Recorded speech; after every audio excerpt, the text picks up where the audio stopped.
নমস্কার বন্ধুরা, আপনাদের সকলকে স্বাগত জানাই রিয়ার রান্নাঘরে। আমি রিয়া। আজকে আমি আপনাদের সাথে একটি রেসিপি শেয়ার করব, মালপোয়ার রেসিপি।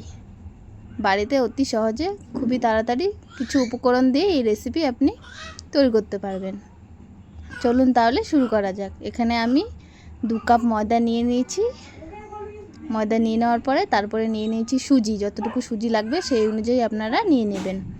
সুজি নিয়ে নিয়েছি, তারপরে ভালো করে মিক্সড করে নিয়েছি। মিক্সড করে নেওয়ার পরে যে তালের যে কাঠ বের করে রেখেছিলাম, তালের কাঠটি দিয়ে দিয়েছি। তালের কাঠটি দিয়ে দেওয়ার পরে দিয়ে দিয়েছি চিনি। যতটুকু আপনারা মিষ্টি খাবেন সেই অনুযায়ী দিয়ে দেবেন।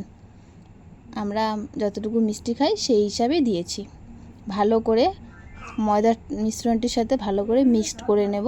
মিক্সড করে নেওয়ার পরে তাতে দিয়ে দেব দুধ। আপনারা দুধ দিয়ে দেবেন। দুধ দিয়ে দেওয়ার পরে ভালো করে মিক্সড করে নেব, যাতে দানা দানা ভিতরে না থাকে। আপনারা এখানে সুজির পরিবর্তে চালের গুঁড়ো অ্যাড করতে পারেন। এবার এদিকে একটি কড়াই বসিয়ে দিয়েছি। কড়াইটি গরম হয়ে গেছে, তাতে দিয়ে দিয়েছি রিফাইন অয়েল। রিফাইন তেল দিয়ে দেওয়ার পরে গরম হয়ে গিয়েছে তেলটি। তারপরে এখানে মালপোয়াটি ছেড়ে দিয়েছি। মালপোয়াটি ছেড়ে দেওয়ার পরে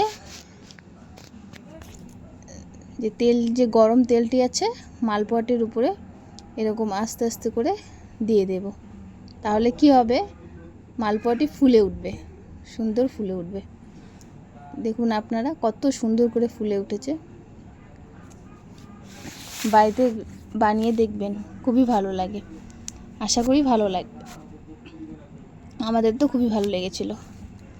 তালের কাঠ দিয়ে মালপোয়ার রেসিপি। এই দেখুন কত সুন্দর ফুলে উঠেছে। এবার এটাকে উল্টে পাল্টে ভালো করে ভেজে নেব।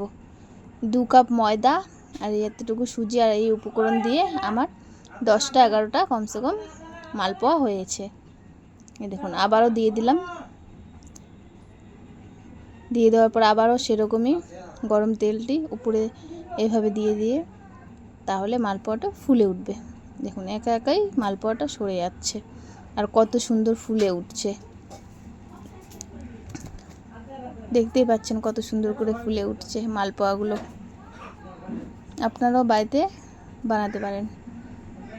এই যে এভাবে আমাদের রেডি হয়ে গেল মালপোয়ার রেসিপি। আপনাদের এই রেসিপিটি যদি ভালো লেগে থাকে তাহলে আমাদের পেজটিকে লাইক করবেন, কমেন্ট করবেন আর ফলো করবেন। নতুন নতুন রেসিপি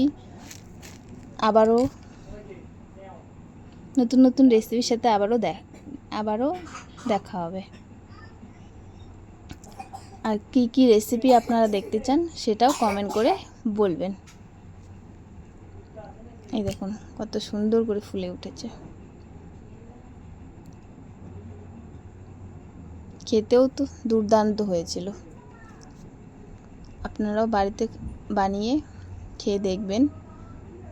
আমি যেটা বলেছি সেটা একদম সত্যি। এই যে আমার মালপোয়াগুলো সব রেডি হয়ে গেছে।